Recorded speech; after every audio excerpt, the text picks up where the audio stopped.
interview with John Rothschild, tape number 3. So, Mr. Rothschild, it's now fall of 1941, Right. and you are just leaving Le Pau and your fiancée behind. Right. Where did you go from there? From there, I was on my way back to Switzerland. Made a stop in Lyon, where she had an uncle living, and from there on, I continued to Geneva. I entered Switzerland, the border town of Annemasse, and near Geneva. And from there, I went to Zurich and stayed first with my second cousin. And obviously, I was looking for a job. And there, did a few things also for acquaintance for him. It was interesting. The guy wanted to do. A friend of my cousin, he had an idea. He wanted to improve the fire extinguisher. At that time, you hit them once, and they only can use them once. He wanted to have a design so he can have the lever to activate it and stop and go with if it's not normal procedure. And he wanted me to design him a system. That's why I kept myself occupied. And next nearby machine shop and make drawings and they'd all make. Meantime, obviously, my suitcase arrived. Like I said before, so that took about. I believe I left either before Christmas of '41.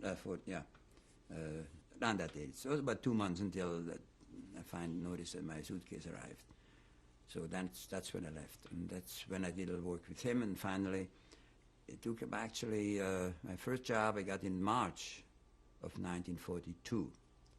That's when I got my first job, and I finally got an interview with a fellow from Fribourg, and he came to the main railroad station to interview me, and he said, you know what, nowadays, most of the talented people, the guy who really worth their money, they have a job. How comes you don't have a job yet as an engineer? He says, well, I just came from France, and, oh, I see, okay, fine, therefore we try out.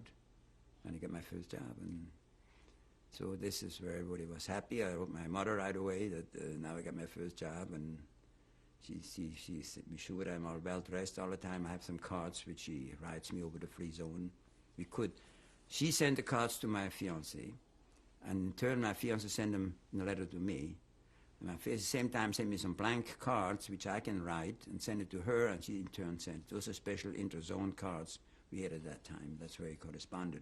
The correspondence was fairly easy, particularly between you and René and Yeah, Le it Pau. was very clear. They opened the letters, however. Once in a while I slipped because the money was very cheap in Switzerland. The French franc, you get for 1 franc, you get 1 Swiss francs, you could buy 100 French francs.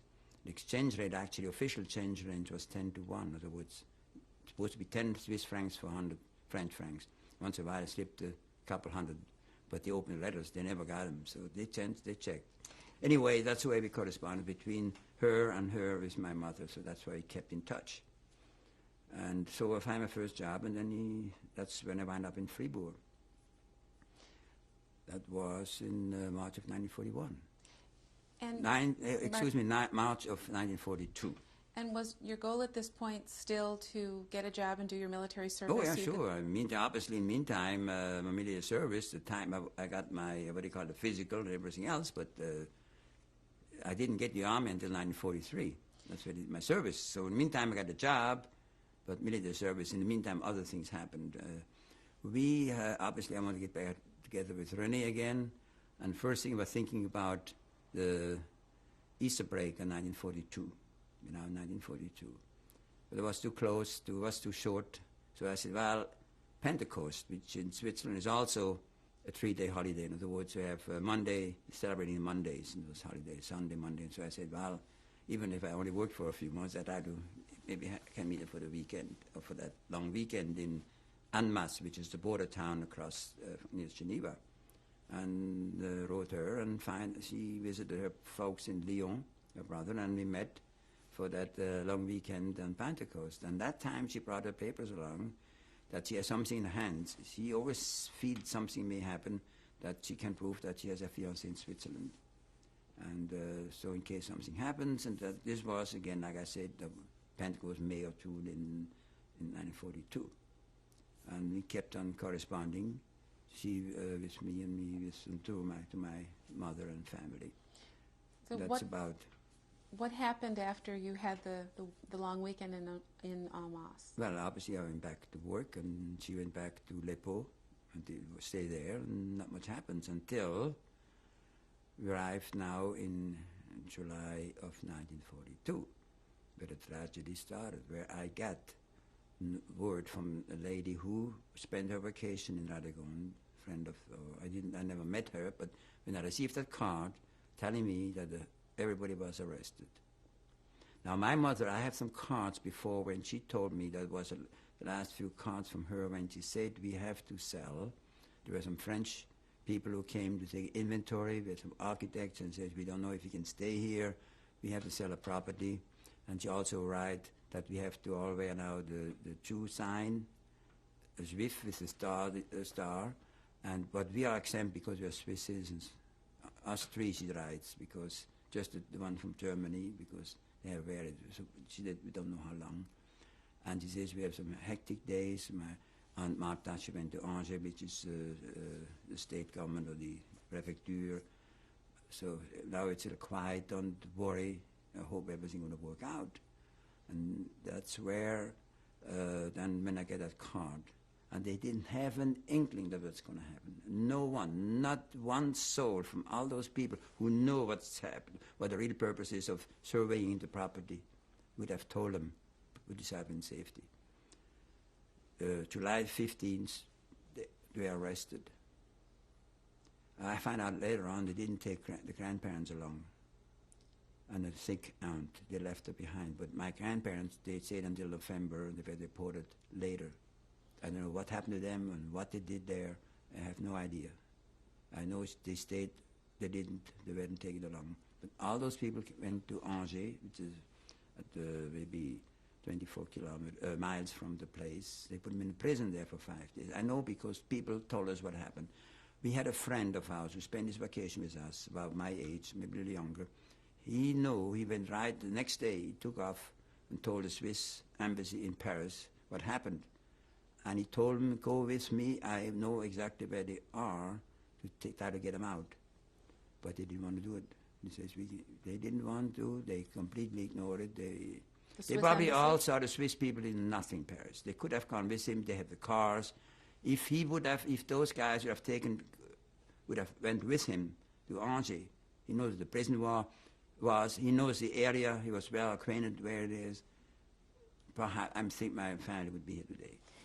So what was the last contact that you had with your family, and what happened to them? Besides those cards, that's what the last time I heard from them. When was the last card, do you recall? Well, I think the last card was for my brother, which is in June 23rd. That was his last card. And my mother's card. Of 42? 42. My mother's cards were April, May 42. Those special postcards. That's the last time I heard from them. And what did you later find out, and how did you find out what happened to your family? But the only thing I know that they wind up in Auschwitz is because of the report from Serge Glasfeld, who made that report, the list. You may have seen the list where they have all the listed, all the people. Germans were very thorough. They kept track of everybody they killed. I assume everybody, because they were in there with birth dates and origin, everything else. They had my mother's name there from Rust, my sister and brother from Zurich. Had my grandparents came away with a different transport. That was so-called transport number 8, date of July 20, 1942. And all the people who came away, there was a whole description how that happened, which Beate, which is actually, she was from Germany, the wife of Serge, she's an attorney in Paris. They made all of the research and they compiled all those names. I don't know if you were aware of it or not. And that's where I find out. Not only this, what happens. That's where I found out the procedure, 5 days in Angers and how they came away. And then the only thing that I know that when Auschwitz is based on that list. Then some years later, there's a guy who survived, a Jewish fellow from Paris who was in his 40s. He survived Auschwitz. One day I got the call from Bern, from the government, the State Department, and they told me somebody knew some of your brothers. I said, oh, is he alive? I said, well, I don't know. So I met him. He was in the reconvalescent center in near Thun in Switzerland, where I met him. And that's where he told me he was together in that same car with my cousin Ernst, who died on his way to Auschwitz. And my brother, he stayed with my brother. They worked in the road construction somewhere, and he was alive in the November of 1942, where he says, he told me, if you go in the infirmary, that's the last time they're gonna kill you. That's the last time. That's when I find out what happened to my brother eventually. For the women, I don't know what happened to them. So how do you know exactly what happened to your mother and your brother and sister? Well, I don't know exactly. I know they were deported. And the only thing I know from that list, that they came to Auschwitz. But that's about as far as I know. In the meantime, what is interesting, the Swiss government, they try to find them. And they keep on insisting. And one time, the Germans give an answer and says, well, my mother with her two kids, they volunteered to work in Germany.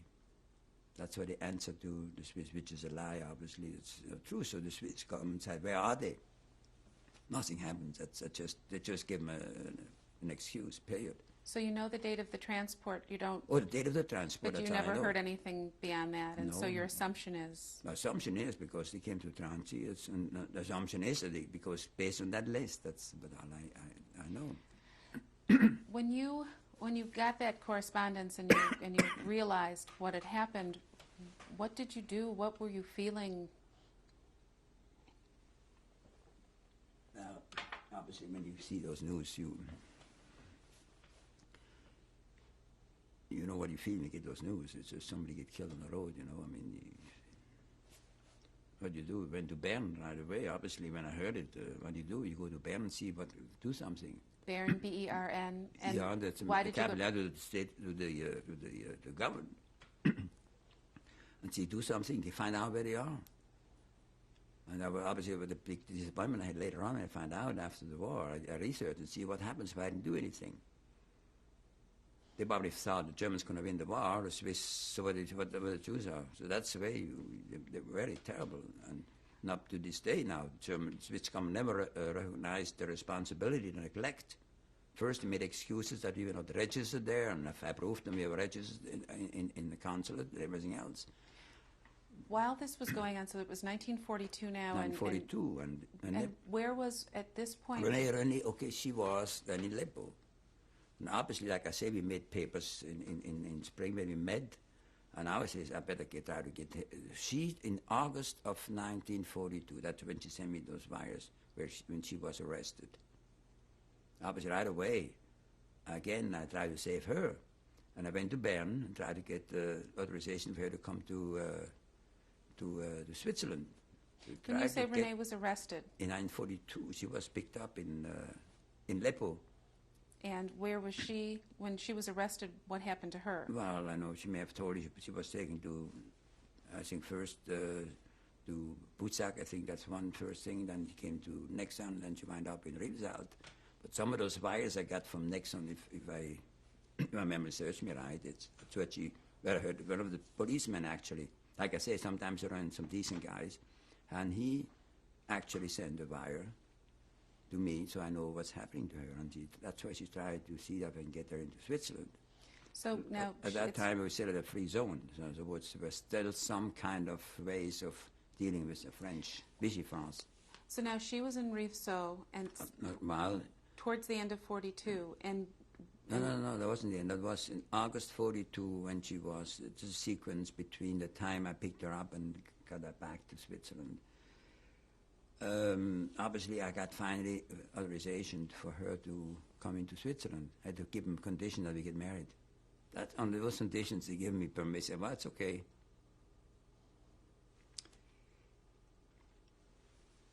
So that's when when she. Okay, that is actually from August, the time I find out that she was arrested. It was October. They do it so fast, you know. They had to go to the local authority. They had to get permission for her to come, Fribourg, that she'd be able to come in. So finally got the permission for her to come to Switzerland. Now the French didn't let her go. She needed an exit visa. I got a call in the office in October. It was in October 5, some in October 42. Get a call from the Red Cross from near Rivesalz. they told me, if I'm not there, it was Friday, I believe, if I'm not there by next Monday, she's on the list to be deported. I have to be in person. I couldn't understand, why do I have to go myself? Now I said, either they know I'm a survivor from the rest of them. And so I went to Bern, went to the State Department, Foreign Affairs. I told him what's happening. He says, how comes I had to go? He says, well, listen, what you do, obviously we cannot keep you from going. You're free to move, you have a passport, and if you get a visa. But keep in touch with our consulate in Marseille, because it's that area. Call them morning and evening and just tell them where you are, where you're heading, so if just something happens to you, we don't hear from you, I know where we're going. Let us keep in touch. So I went to the French embassy in Bern, because luckily I was only about 15 minutes train ride from where I was, so it wasn't too difficult to get there. They gave me a week's visa. So I left, I think it was Saturday, the next day I left, and I went to Lyon. And obviously, knowing I didn't have that money to start the work, the company I worked with, they gave me a whole month's salary advance. I started in March, now it's October. Obviously, I had that much savings, you know, when you're starting, you don't have that much money saved. But anyway, it gave me a whole month's advance. So I had enough money to go. But then, knowing about the exchange with the Swiss francs and the French, I went to buy some cheap French francs. And my friend told you about that. But anyway, what happens, what I put with those French francs, I put them in my waistband inside, you know, hide them. So I was eager to go, and I should stay at the end of the line. And I took some Ovaltine with me, all kinds of food for her, you know, because Minam, she was in camp for a few weeks already. And first thing was those, then I see in the customs house, a bunch of jewelry laying around on the table, jewelry. I said, boy, this hurt you. I had just my rucksack, my backpack. So the guy, first thing he did, he came here, found the money. He took the money, he had French francs. But again, the guy, he realized a young guy. I told him what I would try to do. You always assume you talk to people who have some feelings, who have some, not all bad, you know. When the guy says, okay, you give me your French francs, but you can keep your Swiss francs. So at least you need something. And he looked to my pack. He had a box of Ovaltine, you know. He went with a spoon in there and find out if there was nothing hidden in there. There was nothing else in there. I didn't find anything in there. I had some cigars and cigarettes with me because I know he couldn't find it there. Didn't find it under my clothes. Because cigarettes and matches, it's just like money. Anyway, let me go.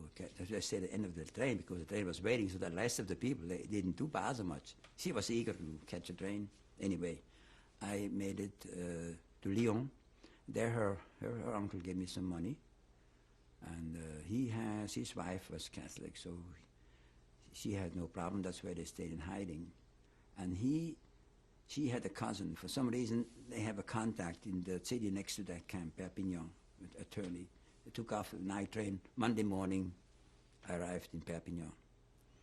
And I called up the attorney and says, yeah, meet me at 1 o'clock. I have a court case in the morning. So I went to the court and listened, find out what the guy is and how he looks like and so get acquainted with him, see a little how he operates. Anyway, I went there, sitting in the court the whole morning, and then at 1 o'clock I met him. And he said, know that guy who is in charge of that camp is a rightist. Some years ago, he was in a fight with some communists in town. And if I wouldn't have intervened to separate those guys, they would have killed him, or really hurt him. So here's my business card. Go to the camp. Hopefully he reminds that as he owes me a favor. Maybe he remembers it, my name rings a bell and so on. So I applied and I got there, took a cab and went to the camp out there it's out there, desert, and you see the mountains in the back. It's desolate, camp, barbed wires, and got there. And he come in, give me a permit to come in, open. Here the gates open, there's a barbed wires open, or if they make it keep me inside too, you know, we never know what's going to happen. So I talked to the guy in his office. Looks to be a nice guy, pleasant appearance. And first thing I took a pack of cigars out and say, I told him what I'm coming here for. He says, you remember some of those things. He told me for a Swiss, I would take the moon down from the sky. Those words he told me, I still remember it. I said, you don't have to do that. My fiancée is here. I understand she's on a list to be deported. I'd like to take her back to Switzerland. So he opens his drawer. This is all his list, and says, yes, she is. Renée Ruth Bodenheimer. So I said, know what I'm doing? I will call the mayor of the little town she was, and if he gives the okay for her to come back, she can go. Come back Wednesday. And I happen to know that mayor, Mr. Ferrer. I said, Ferrer, some of his name is. The mayor Nice of what? guy. Mayor of Lepo. Nice guy. I still remember him too for some reason. You know, it's a small town. I spent there 2 months to get acquainted with some of the people. So in the hotel, but meantime, he gave me permission to. Randy even knows I was coming. He gave me permission to meet her. So that's where we find out what happens. I could bring her up to date. Obviously, she knows to the mayor, and I'm sure she could go back. And 2 days later, came permission to take her out. And we took the train back to Lepo. Now comes another thing. We had to get an exit visa for her. I had a week's visa. Now it's Wednesday, okay? I left Saturday. It's Wednesday. So we have to apply. We went to the prefecture, which is like the glancing the government, the department, government, and we applied and get the visa. At the same time, I applied for an extension for a visa because mine runs out after the week, and I don't go home without you. Okay, we applied. It was October, now middle of October. Okay, I left my passport. They gave me a receipt. And luckily, they didn't send that passport to Vichy. No, that was Vichy, France. So a week passes, 2 weeks passes, nothing came. Now we're getting to the end of November. So finally I said, Randy, I better get my passport back because I don't know what's happening. You don't get that visa. And at I this don't point, extension. It was end of October of 42. and you were living in Well, in Lepo. I was there with her. And I had to take a different room. You know, at that time would have been terrible if I would have moved in with her. That time was that with the whole, she would be an outcast if they would go around fast, you know, those things that time didn't happen. But in the meantime, I rented another room, so we had an empty room, so I was there. Everything worked fine. So then we went back. Now, what happens, the Americans, they landed in North Africa beginning of November. And I told her, I know what's going to happen. The Germans going to occupy the rest of France. I don't think we can. We have to go back home with or without exit visa. So we took off. We went to Lyon, and I called back to Guéret once more and see. In the meantime, they got it. We took even train back to Guéret because I wanted to try to get through without sneaking through, but to find out how to get back. Went back, and they told me you better take out. The last train goes out here around midnight. The Germans, next train, the Germans coming in. 1 o'clock in the morning, we go back to Lyon. We arrived in the station there. Also, the first German soldiers were sitting in the waiting room. So we took off from Lyon. I went to the Swiss passport office. There was a Swiss consulate in Lyon, and he bawled me out. I can't do anything for you because you'd have gone back. Goodbye. So we took off. And again, nice thing is, my wife would have told you, one of the gendarmes gave her a safe conduit sheet so she can go to the closest. Normally, they cannot give you, any foreigner had to have a special permit to travel, but he made it as close as possible to the border. Anyway, he had that paper. We took off by train, and we got as far as Annecy, which is maybe 40 kilometers, maybe 20, 30 miles from the border, where to spend the night. And I looked for a rabbi. You know, all the rabbis say they were helpful sometimes. And anyway, I met the Rabbi Meyer in Annecy. I still remember him. He says, you know what? I just came back from the border. You have only about a 10% chance to go through safely to Switzerland.